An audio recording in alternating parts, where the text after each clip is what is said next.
Hola, sean bienvenidos a un capítulo más de Leyendo a Otros. Hoy es viernes una vez más y por eso estamos aquí para hablar de una película. En esta ocasión, la película que escogimos es una película reciente del año pasado que sinceramente me impactó bastante.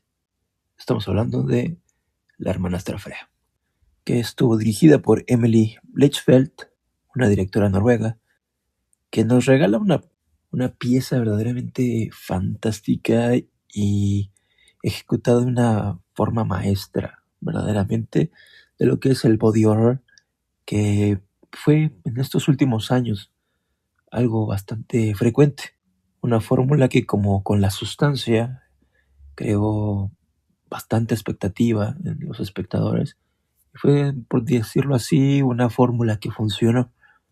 Y tal vez fue justamente por eso que me costó tanto trabajo llegar a ella. Vi en muchos lugares, muchos TikToks, redes sociales, etcétera, personas hablando de esta película cuando salió en el cine. Y se hablaba muy bien de la película, de muchos aspectos bastante interesantes.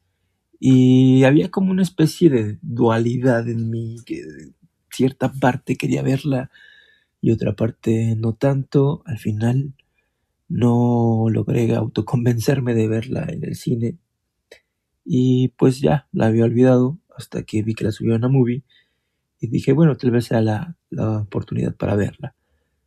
Pasó el tiempo, vi otras cosas y hasta hace apenas unos días me di la oportunidad de verla en la noche antes de dormir y fue un acierto tremendo. La verdad es que ya viendo la película no supe, no entendí por qué no la había visto antes. La película es maravillosa.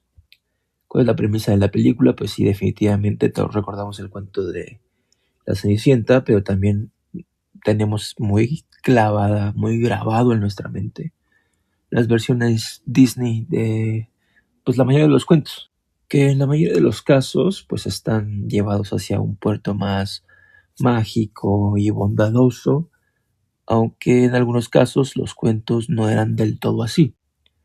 Y creo esa es justo una fórmula que funciona muy bien, porque es, en primer lugar, venía a romper esa primera pared que se tiene de algo ya preconcebido sobre un cuento clásico que es pues bastante fantástico y para algunos puede resultar pues algo tedioso, algo no tan agradable, algo no tan real, ¿no? Que ese es en realidad mi caso con los cuentos de ese tipo, ¿no? Con sus versiones Disney no soy tan fan porque no se me hacen cercanos a la realidad y eso no me gusta.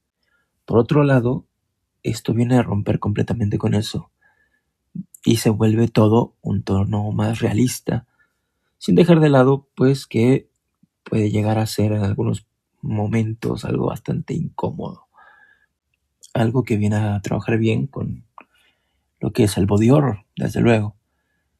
Y por eso en muchos casos muchas personas hablaban o ponían esta relación de, teniendo el ejemplo reciente de la sustancia, pues de llevarlo un poco por esa vía. Y yo creo que, pues, más allá de lo que puede llegar a ser las características del body horror, pues hablan de cosas, si bien no tan alejadas, pues sí distintas. Porque si bien en la sustancia tenemos que se trata también el tema de la belleza, de la exposición mediática, va enfocado más en la aceptación hacia el envejecer y cómo el envejecer en estos tiempos nos parece algo tan desagradable, porque la verdad es que envejecer no es bonito y siento que está más enfocado en eso. Esto va igual ligado a la belleza, pero desde otra perspectiva completamente distinta, porque estamos hablando de situaciones distintas. Y a diferencia, si ya se va a comparar en la sustancia, la verdad es que muchas de las cosas no me parecieron tan desagradables. No sé si sea porque me gusta el cine gore, no me pareció tan desagradable. Hay muchas cosas que mucha gente sí. Y en lo particular, lo que sí ya no me agradó tanto de la sustancia fue la escena final, porque me parece un tanto absurda. Y eso es algo que en esta película no me sucede. Me parece que todas las cosas que están para atacarte visualmente están magníficamente hechas y van de la mano con la trama perfectamente, no se sienten fuera de lugar, como si se pudo haber llegado a sentir un tanto fuera de lugar, como sin sentido esta escena final, la sustancia, o al menos a mí así me lo pareció. Acá no me pasa eso. Sin embargo, sí, a diferencia de la otra, en esta sí hubo algunas escenas, algunas situaciones que sí me llegaron a causar ese cierto rechazo, esa cierta incomodidad por, digamos, asco, más que nada. Además de que trabaja de muchas formas, muchos problemas que incluso he platicado en otros momentos sobre la belleza, la percepción de belleza y cómo interactuar eso en nosotros, en los demás y en la sociedad, ¿no? Al final vemos la perspectiva de esta muchacha que es la hermanastra de Cenicienta.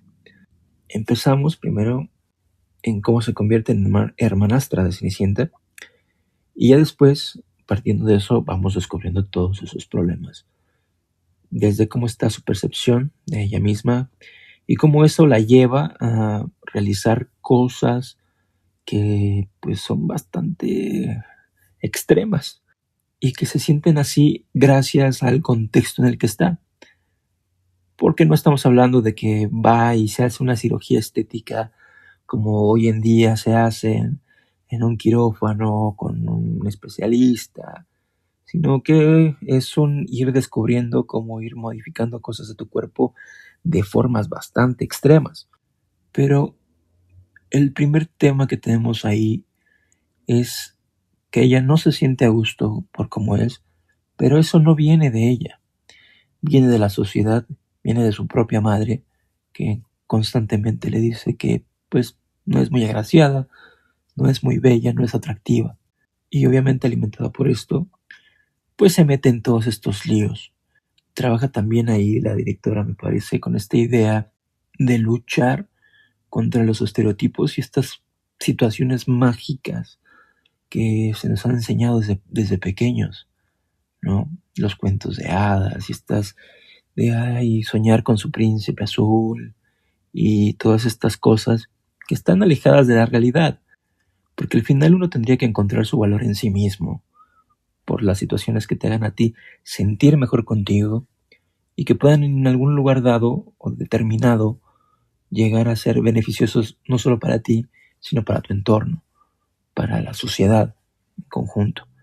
Porque justamente lo que hace es irnos mostrando hacia dónde nos lleva el primero, no aceptarnos como somos, y el segundo, tratar de encajar.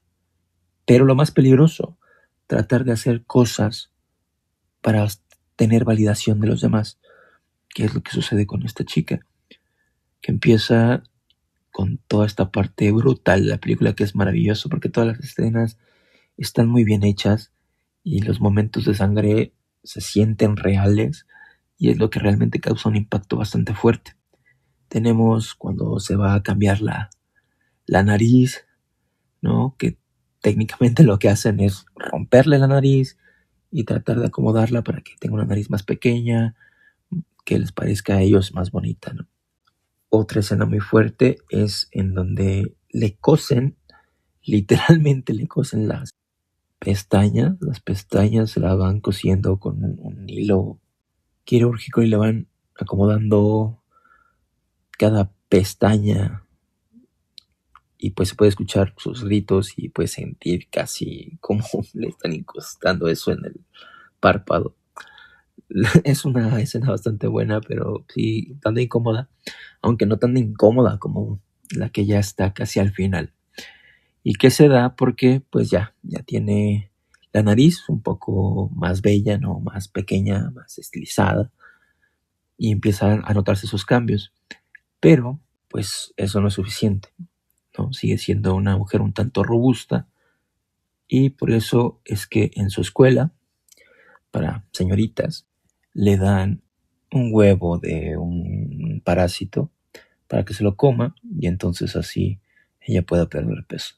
Cosa que efectivamente sucede, pero al casi final de la película, o prácticamente al final de la película, sucede algo verdaderamente grotesco, que es sí un tanto incómodo de ver, pero la escena en sí, pues yo creo que logra su cometido y es buenísima, la verdad. Sin embargo, lo quizá más impactante de esto es que estas técnicas que usan para la cirugía estética, pues no están tan alejadas de la realidad, porque estamos hablando de que existió en el siglo XVI algo que se llamó el método italiano, que fue perfeccionado por el cirujano Gaspare Tagliacozzi, y que en ese tiempo, más que una cuestión de vanidad, era más una cuestión de supervivencia social, porque mucha gente sufría de sífilis y con esto iban perdiendo pues partes del cuerpo. Entonces, ¿en qué consistía el método de Tagliacozzi?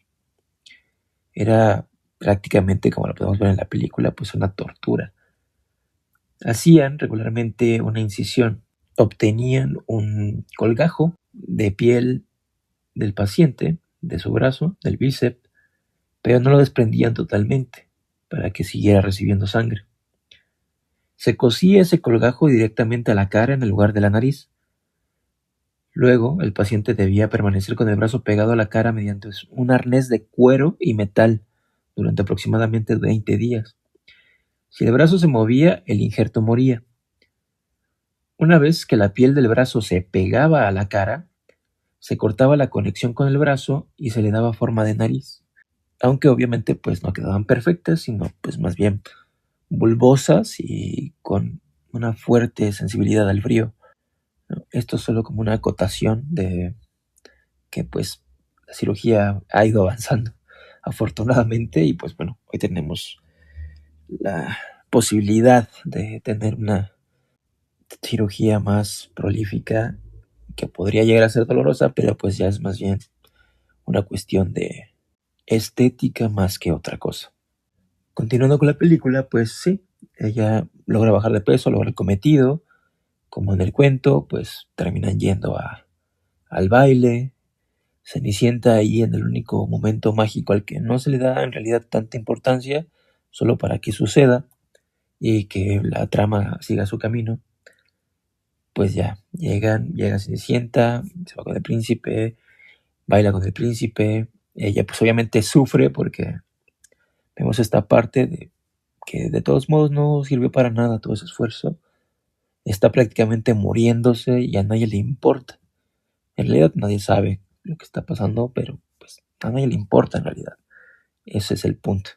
Regresa a su casa obviamente derrotada, dándose cuenta, reflexionando ya sobre lo que ha hecho, porque no ha valido la pena, porque no era algo que ella quería, y porque vivir esperando la validación de los demás es algo desagradable y que no la lleva hacia ninguna parte. Sin embargo, esto pasa hasta después de haberse automutilado los pies, obviamente pues desmayándose del dolor. Y esto es algo que mencionaba, que los cuentos no son como los cuenta Disney, así bonitos y muy maravillosos. Efectivamente, eso está en el cuento de los hermanos Grimm, el que se mutilaran los pies para lograr encajar en las zapatillas. Algo que tampoco está alejado de la realidad, porque como sabemos, en China existía algo que se llamaba los pies de loto, que era básicamente ir deformando poco a poco los pies para que quedaran pequeños, porque los pies pequeños eran algo que se tomaba como algo muy bonito, ¿no? En realidad, pues terminaban estas mujeres con los pies completamente deformes. Y eso es algo que me gusta, ¿no? Se siente la realidad de esta historia tomando cosas que realmente llegaban a suceder, como en la parte donde le cosen con este hilo los párpados para ponerle las cejas. La realidad es que en el siglo XVI las suturas se hacían con seda, lino o incluso hasta tripas de animal. No había anestesia, solo alcohol o infusiones de hierbas, por lo que podríamos decir que lo que vemos en la pantalla es un reflejo de esto, de esta realidad, de esta época en la que se siente realmente el dolor de lo que está pasando. Y entonces, ¿cuál sería el punto de retratar esto y de hacerlo de esta manera? Creo que trasladar todo este dolor real del siglo XVI a esta obsesión moderna que se tiene por la estética, nos demuestra que en realidad la sociedad no ha cambiado mucho. Han cambiado las formas, definitivamente. Y que bueno, por aquellas personas que se someten a cirugías, que no tengan que soportar tanto dolor en el proceso, sino el que ya es inevitable, ¿no? Obviamente estás destruyendo tu cuerpo, claramente pues vas a tener que sufrir el dolor de la recuperación, ¿no? Como las personas que se rompen las piernas por gusto, por ganar likes o lo que sea, pues bueno, tienen que sentir el dolor porque están haciendo eso por la razón que sea. Entonces, ¿cuál es el problema real? El problema es esta obsesión que se tiene por algo que tal vez no debería, por la perfección estética. Porque al final, en realidad, ¿qué es eso? Si la belleza es una cuestión abstracta, puesto que todos tenemos una versión, una visión completamente distinta al otro, porque nos gustan cosas distintas y no tiene nada de malo. Justamente por eso las personas somos diversas, para que nos gusten cosas distintas y poder encajar con alguien que tenga cierta simetría o afinidad con nosotros. El problema es querer encajar todos en el mismo modelo, porque es algo que realmente no se puede. No estamos todos hechos de la misma forma y no tendríamos por qué encajar todos en el mismo modelo. Y creo que eso es algo importante que toma la película, demostrarnos que a veces es más importante valorarnos como personas por lo que somos que por cómo nos vemos. Al final del día, como lo hizo la protagonista de la película, perdió habilidades humanas como caminar, perdió sus extremidades o parte de sus extremidades por absolutamente nada, porque ni siquiera logró lo que quería, porque a pesar de haberse destruido en el proceso completamente física, emocional, mentalmente, no consiguió lo que esperaba, porque ese no es el camino. El camino es la aceptación y el entender el valor real que tenemos como personas, que poco o nada tiene que ver con cómo nos vemos. Así que si quieres ver esta película, si aún no la has visto, pues definitivamente es una recomendación para que la veas porque es verdaderamente una película fantástica. Si prefieres no comer mientras la ves, también es una buena idea si eres muy sensible. Y si ya la viste, yo creo que puedes disfrutarla perfectamente una vez más. Es realmente una película muy bien hecha, que aborda todos los temas bastante bien. Se desarrolla perfectamente la trama y pues no hay mucho más que decir, más que véanla si no la han visto. Y eso sería todo por hoy. Esto fue Leyendo a Otros en Viernes de Película. Nos escuchamos, nos vemos en la próxima. Chao, chao.